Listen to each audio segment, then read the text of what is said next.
கதைச்சரம் நேயர்களுக்கு அன்பான வரவேற்புகள். நீங்கள் கேட்கவிருப்பது எழுத்தாளர் வடுவூர் கே. துரைசாமி ஐயங்கார் அவர்களின் புஷ்பாங்கி என்ற நாவலின் முதல் பாகம்.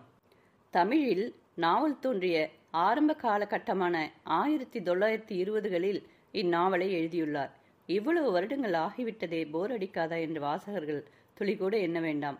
நேரம் போவதே தெரியாமல் கதை போகும் போக்கே மிக நன்றாக உள்ளது. அதிகாரம் 2. மோகனாம்பாளுக்கு தன் அக்காளின் விகாரமான கோலத்தை கண்டதனால் ஏற்பட்ட திகைப்பும் மனக்குழப்பமும் நீங்க பெறாதவளாக அதற்கு மேல் தான் என்ன செய்வது என்பதை நிச்சயிக்க மாட்டாமல் தன் அக்காளுடன் கூடவே பின்தொடர்ந்து சென்றாள்.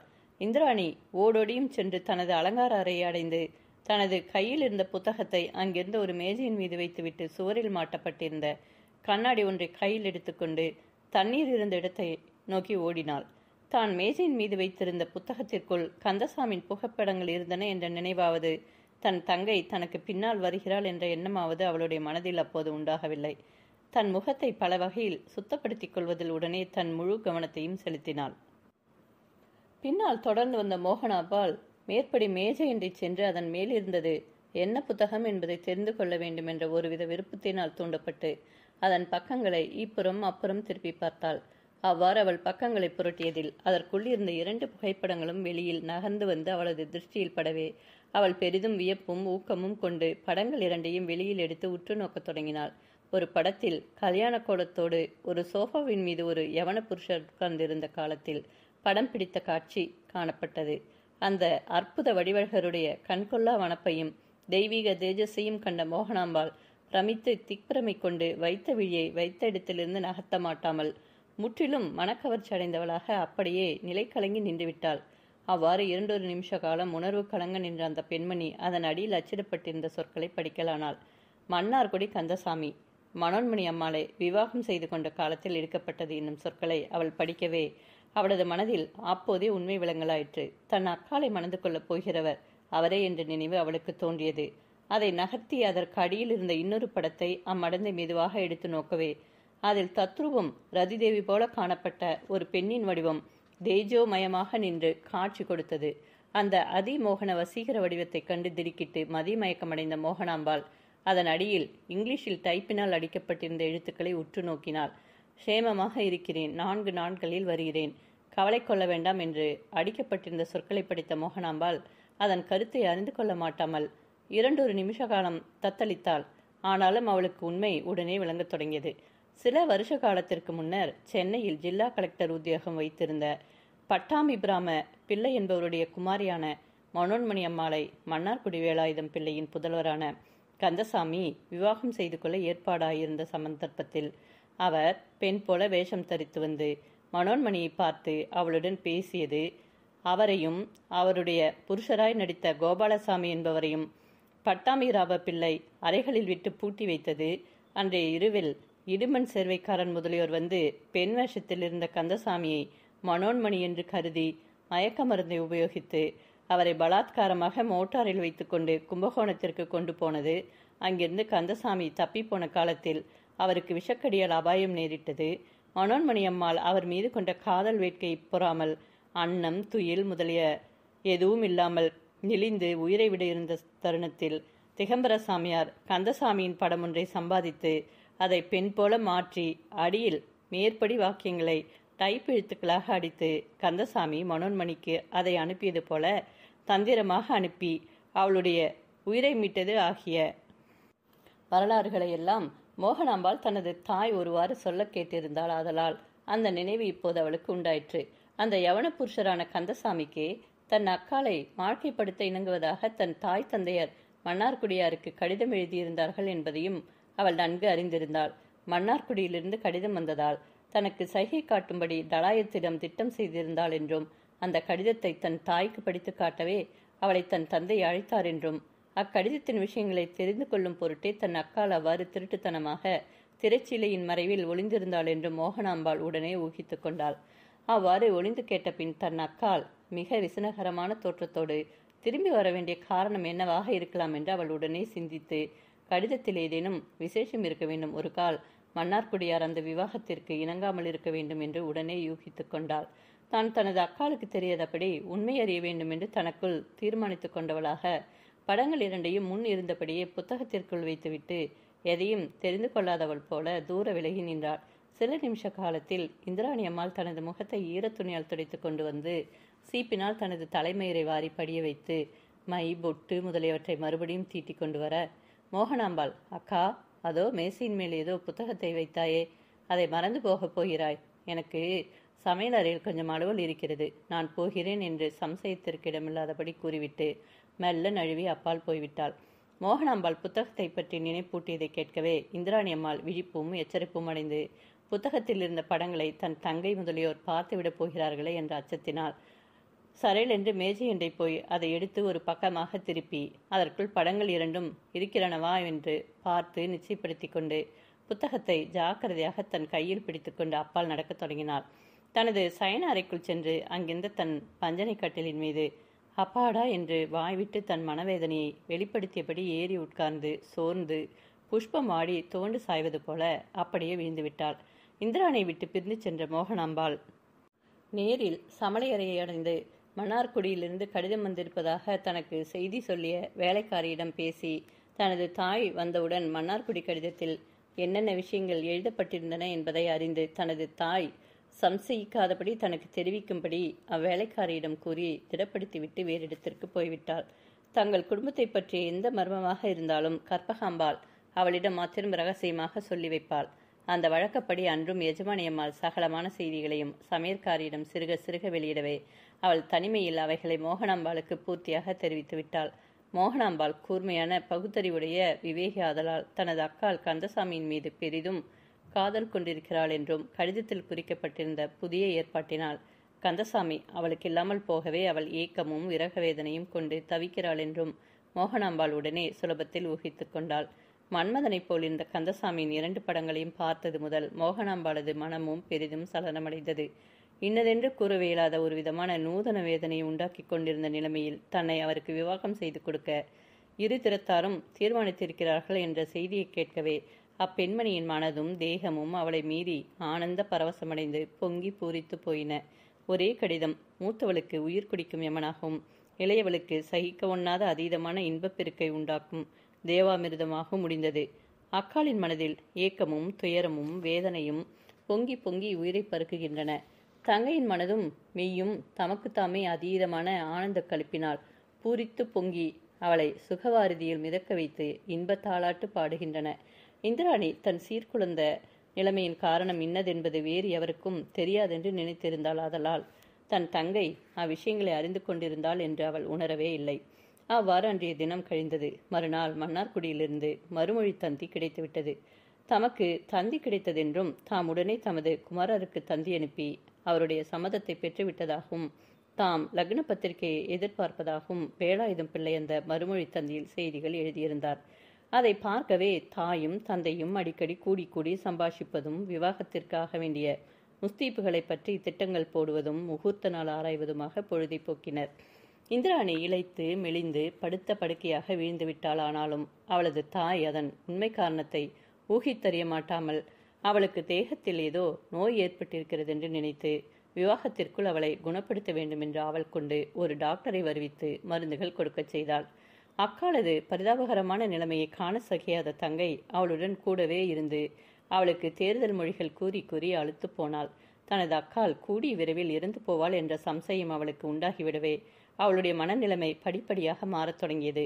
தான் கந்தசாமிக்கே உரியவள் என்ற நிச்சயம் அக்காளுக்கு ஏற்பட்டாலன்றி மற்ற எதனாலும் அவள் பிழைக்க மாட்டாள் என்ற எண்ணம் தங்கைக்கு ஏற்படவே அவள் ஒரு நாள் தன் அக்காளிடம் தனிமையில் பேசுகையில், அக்கா, கவலைப்படாதே, நீ இளையவருக்கே வாழ்க்கைப்படும்படியான வழியை நான் தேடுகிறேன். எனக்கு உன் வேதனையின் காரணம் நன்றாக தெரியும் என்றாள். அதை கேட்ட இந்திராணி திடுக்கிட்டு முகத்தெளிவும் உற்சாகமும் அடைந்து சம்சய பார்வையாக மோகனாம்பாளின் முகத்தை நோக்கி, அது இனி எப்படி முடியும்? எல்லா ஏற்பாடுகளும் முடிந்துவிட்டனவே. நம் அப்பாவும் அம்மாவும் பிடிவாதக்காரர்களாயிற்றே. தாங்கள் பிறருக்கு ஒரு தடவை சொல்லிவிட்டால் உயிர் போவதானாலும் அதை மாற்ற மாட்டார்களே. இதுவன்றி பிள்ளை வீட்டாரும் இந்த ஏற்பாட்டை ஒரு காரணத்தோடு தானே செய்திருக்கிறார்கள் என்றாள். மோகனாம்பாள், உனக்கு இனி கவலையே வேண்டாம். நான் இந்த ஏற்பாட்டை எப்படி மாற்றி வைக்கிறேன் என்று உறுதி கூறிவிட்டு ஒரு காகிதம், பேனா முதலியவற்றை எடுத்து வைத்துக்கொண்டு அடியில் வருமாறு ஒரு லிகிதம் எழுதினாள். மகா கணம் பொருந்திய நீதிபதி அவர்கள் திவ்ய சமூகத்திற்கு அடியாளான தங்கள் எதிர்கால மைத்துனி மோகனாம்பாள் அநேக தண்டனிட்டு மிக வணக்கமாக எழுதி கொள்ளும் விஞ்ஞாபனம். அடியாள் தங்களுக்கு கடிதம் எழுதுவது ஸ்திரீ தர்மத்திற்கு சிறிதும் ஒவ்வாத விஷயம் என்பதை நான் நன்றாக உணர்கிறேன். முக்கியமான 2 காரணங்களை கருதி ஆபத்தில் பாவமில்லை என்ற நீதியை கடைபிடித்து நான் இதை எழுத துணிகிறேன். தாங்கள் 2வதாக செய்துள்ள விவாக ஏற்பாடு 2 பதிவிரதைகளின் கற்பிற்கும் களங்கம் உண்டாக்குவதாக இருப்பதால் அதனால் 2 உயிர்கள் நாசமாகும் பெருத்த அபாய நிலைமை ஏற்பட்டிருக்கிறது. அப்படிப்பட்ட துக்ககரமான சம்பவம் நேருமானால் நிஷ்காரணமாக 2 பெண்களை கொன்றதற்கான பெரும் பாவம் தங்களை வந்தடைவது நிச்சயம். உலகத்தாருக்கு நீதி வழங்கும் தாங்கள் தங்கள் சொந்த விஷயத்தில் வித்தியாசமாக நடக்கவே மாட்டீர்கள் என்பது நிச்சயம். தங்கள் முதல் ஏற்பாட்டை தங்கள் தந்தையார் எங்களுக்கு தெரிவிக்க அதை எங்கள் பெற்றோர் ஏற்றுக்கொண்டனர். அதன்படி என் அக்கால் தங்களுக்கும் நான் தங்கள் நண்பர் அவர்களுக்கும் வாழ்க்கைப்பட வேண்டும் என்ற செய்தியை எங்கள் பெற்றோர் எங்களுக்கு தெரிவிக்க நாங்கள் அதை வேத வாக்கியமாக ஏற்றுக்கொண்டோம். அது முதல் எங்கள் மனதில் எங்களுடைய எதிர்கால பர்த்தாவின் வடிவமும் எண்ணமும் பதிந்து போயின. எங்களுடைய ஆசாபாசங்களும் எங்களுக்கு ஏற்படுத்தப்பட்ட பர்த்தாவின் மேல் உடனே உண்டாகிவிட்டன. தங்களுடைய 2வது ஏற்பாட்டினால் இந்த நிலைமை அடியோடு மாற வேண்டியிருப்பதால் அது எங்களுடைய மன பரிசுத்தத்திற்கு பெருத்த களங்கத்தை உண்டாக்குவதாக இருக்கிறது. அப்படி எங்கள் மனதை களங்கப்படுத்திக் கொள்வதை விட நாங்கள் உயிரை விடுவதே சிறந்தது என்று கருதக்கூடியவர்கள். நாங்கள் எங்கள் பெற்றோருடைய விருப்பத்திற்கு மாறாக எதையும் பேச துணியாதவர்கள். அவர்கள் தங்களுடைய 2வது ஏற்பாட்டை அங்கீகரித்து தங்களுக்கு முடிவாக எழுதிவிட்டார்கள். ஆதலால் இனி அவர்கள் சூரிய சந்திரர் வடக்கு தெற்காக போவதாக இருந்தால் கூட தங்கள் சொல்லுக்கு மாறான விஷயத்தை மறுபடியும் பிரஸ்தாபிக்கவே மாட்டார்கள். ஆகவே உலகத்தாருக்கு நீதி வழங்கும் மகா பிரபுவான தாங்கள் யாதொரு குற்றமும் மனதால் கூட செய்ய அறியாத பேதை பெண்களாகிய எங்களுக்கு மாத்திரம் நீதி வழங்க மறுப்பீர்கள் என்று நினைக்க ஏதுவில்லையாகையால் தாங்களே புகழாக கருதி இதை நான் தங்களுக்கே விஞ்ஞாபனம் செய்து கொள்கிறேன். நான் இவ்விதம் தங்களுக்கு எழுதியது எங்கள் பெற்றோருக்கு தெரிந்தால் அப்போதும் எங்களுக்கு மரணம் நேருவது நிச்சயம். ஆகையால் தங்கள் சித்தத்திற்கு எது யுக்தமாக படுகிறதோ அதை செய்து எங்கள் கற்பிற்கு களங்கமோ உயிருக்கு ஹானியோ ஏற்படாமல் காத்து ரட்சிக்க வேண்டும்.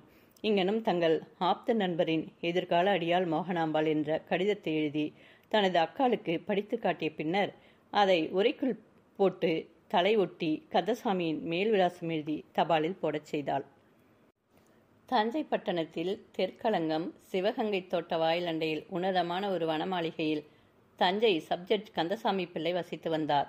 அதை ஒரு ஞாயிற்றுக்கிழமையன்று அவர் தமது அலங்கார கூடத்தில் நுழைந்த காலத்தில் அவருடைய மேஜையின் மீது வைக்கப்பட்டிருந்த ஒரு கடிதம் அவருடைய திருஷ்டியில் படவே அவர் திடுக்கிட்டு அதை எடுத்து மேல் விலாசத்தை உற்று நோக்கி அது தமக்கே எழுதப்பட்டிருக்கிறது என்பதை உணர்ந்தார்.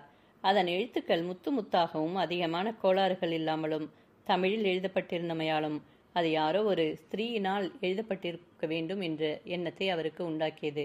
அதன் மேல் தபால் தலை முத்திரைகள் ஆகியவை காணப்படாமையால் அதை அனுப்பிய ஸ்திரீ அநேகமாக உள்ளூரிலே இருப்பவள் என்றும் அபிப்பிராயம் அவருக்கு ஏற்பட்டது. தமது விசாலமான மேஜையின் பக்கத்தில் போடப்பட்டிருந்த வெல்வெட் சுழல் நாற்காலியில் உட்கார்ந்து கடிதத்தை மேஜையின் மறைவில் பிடித்துக்கொண்டு அதன் உரையை கிழித்து உள்ளிருந்த காகிதத்தை வெளியில் இழுத்து பிரித்து மனதிற்குள்ளாகவே படிக்கத் தொடங்கினார். அந்த கடிதம் அடியில் வருமாறு எழுதப்பட்டிருந்தது. அபயம் அபயம். இந்த ஏழையின் மனதை கொள்ளை கொண்ட மனமோகன வடிவழக ராஜா சிங்கமே, தங்கள் 2 பொற்பாத கமலங்களிலும் 1000 கோடி சரணங்கள் புரிந்து அவைகளையே சரணாய் அடையும் இப்பேதையை அபயஸ்தம் கொடுக்க ரட்சிக்க வேண்டும் என் பிராணதுரை மணியே. இந்த தாழ்மையான விஞ்ஞாபனத்தை அந்தரங்கபூர்வமான பயபக்தி வினயத்தோடு தங்களுக்கு அனுப்பி கொண்டிருக்கிறேன். அடியாளி விதம் எழுதியதிலிருந்து இக்கடிதம் யாவளோ தாசியின் அல்லது வேசையின் வகுப்பைச் சேர்ந்த ஒருத்தியினால் எழுதப்பட்டிருக்கும் என்றோ துன்மார்க்கமான இணக்கத்தை கருதி அது எழுதப்பட்டிருக்கும் என்றோ தாங்கள் நினைத்து விடுவது கூடாது. அடியாள் தங்களுடைய ஜாதியை சேர்ந்தவள், நல்ல மேலான குடியில் பிறந்தவர். எங்களுக்கு பூர்வீகமான சொத்துக்கள் சுமார் 5 லட்சம் ரூபாய்க்கு இருக்கின்றன. வயோதிகர்களான பெற்றோருக்கு அடியாள் ஏகபுத்திரியே. எங்கள் குடும்ப சம்பத்து முழுதும் என்னையே சேரக்கூடியது. அடியாளுக்கு இப்போது சுமார் 20 வயது நிறைகிறது. அழகிலும் குணத்திலும் நடத்தையிலும் என்னை மீறக்கூடிய பெண்கள் இந்த உலகத்திலேயே இருக்க மாட்டார்கள் என்று என் பெற்றோரும் இன்னும் மற்றவரும் அடிக்கடி புகழும்படியான பெருமையை அடியால் பெற்றவர். தங்களுடைய ஒப்புயர்வற்ற குணாதிசயங்களை பற்றி பல முறை கேள்வியுற்றிருக்கிறேன். தங்களுடைய திருமேனியையும் ஒரு முறை தரிசனம் செய்யும் பாக்கியம் பெற்றேனாதலால் ஆச்சரியகரமான வசீகர சக்தியும் கட்டழகும் வாய்ந்த தங்களுடைய வடிவம் என் பிரேமை முழுவதும் தங்கள் மேலேயே ஏற்பட்டு போயிருப்பதால் நான் வேறு எவருக்கும் என்னை பேச இடங்கொடாமல் நிராகரித்து தங்கள் தந்தையாரிடம் போய் விவாக பிரஸ்தாபம் செய்யும்படி அடியாளின் தகப்பனாரிடம் எவ்வளவோ கெஞ்சி மன்றாடினேன். ஆனால் அவர்கள் அப்படி செய்ய அஞ்சி பின்வாங்குகிறார்கள். ஏனென்றால் சென்னையில் உள்ள மணியுதிர் சோலை ஜமீன்தார் அவர்களுடைய குமாரத்திகள் இருவரையும் தங்களுக்கும் தங்கள் நண்பர் ஒருவருக்கும் விவாகம் செய்து வைக்க தீர்மானமாகி இருப்பதாக எங்களுக்கு செய்தி கிடைத்திருப்பதால் இனி தாம் போய் கல்யாண பிரஸ்தாபம் செய்வது பழியாத முயற்சியாகும் என்ற எண்ணத்தினால் என் தகப்பனார் இவ்விஷயத்திற்கு முன்வர அஞ்சுகிறார்கள். அடியால் மணப்பதானால் தங்களையே மணப்பது, இல்லையானால் தங்களுடைய கல்யாணத்தன்று வந்து விஷத்தை தின்று தங்கள் பாதத்தடியிலேயே உயிரை விட்டு விடுவது என்ற முடிவான தீர்மானத்துடன் அடியால் இதை தங்களுக்கு அனுப்பி கொண்டிருக்கிறேன். ஒரு மயிரிழையும் வழுவாமல் எல்லோருக்கும் நீதி வழங்கும் மகாகணம் பொருந்திய சப்ஜெக்ட் துறையும் பரம காருண்ய வள்ளலுமாகிய தங்களுடைய ஒரே சொல்லில் என் உயிரும் வாழ்க்கையும் அடங்கியிருக்கின்றன. இவ்வாறு நான் நேருக்கு நேர் என் மனநிலைமையை தெரிவித்துக் கொள்வதை ஒரு குற்றமாகவோ அல்லது இழுக்காகவோ கருதி எனக்கு தாங்கள் மரண தண்டனை விதித்தால் அதையும் நான் ஒரு பெரும் பாக்கியமாக கருதி நான் முன்னே சொன்னபடி தங்கள் விவாக தினத்தன்று தங்கள் காலடியிலேயே விழுந்து உயிரை விடுவதென்பதை நான் நிர்தட்சணமாக செய்துவில்லேன். தாங்கள் அடியாள் விஷயத்தில் மனமாற இறங்குகிறீர்கள் என்பது தெரியும் வரையில் என் உண்மையான பெயரையும் எங்கள் விலாசத்தையும் வெளியிடாமல் இருப்பது நலம் என்று கருதுகிறேன். ஆனால் தங்களுடைய திருக்கரத்தால் எழுதப்படும் மறுமொழி அடியாளிடம் சேர்வதற்கு ஒரு மார்க்கம் இருக்கிறது. தங்கள் ஜாகைக்கு எதிரில் உள்ள பிரகதீஸ்வரர் கோயிலுக்கு தென்பக்கத்தில் உள்ள கோட்டை சுவரில் வரிசையாக மாடங்கள் இருக்கின்றன. முதலில் இருந்து 10வது மாடத்திற்குள் கடிதத்தை வைத்து அதற்கு மேல் மறைவாக ஒரு கல்லை வைத்திருந்தால் என் வேலைக்காரியை அடிக்கடி அனுப்பி அடியால் அதை எடுத்துக்கொள்வேன். பரம ஏழையான தங்கள் அடியால் புஷ்பாங்கி என்று எழுதப்பட்டிருந்த கடிதத்தை படித்த கந்தசாமியின் உடம்பில் பன்முறை ரோமம் சிலிர்த்தது. அந்த வினோத கடிதம் அந்நியரை அவருடைய திருஷ்டியிலேனும் படுமாகில் அது அனாவசியமான சம்சயங்களுக்கு இடம் கொடுக்கும் என்ற நினைவினால் தூண்டப்பட்டவராக அவர் அதை உடனே மடித்து உரைக்குள் சொருகி தாம் அடிக்கடி எடுத்து படிக்கும் ஒரு சமய நூலிற்குள் மறைத்து வைத்துவிட்டு அருகில் இருந்த ஒரு சோஃபாவில் சாய்ந்து சிந்தனையில் ஆழ்ந்து கல்லாக சமைந்து போனார்.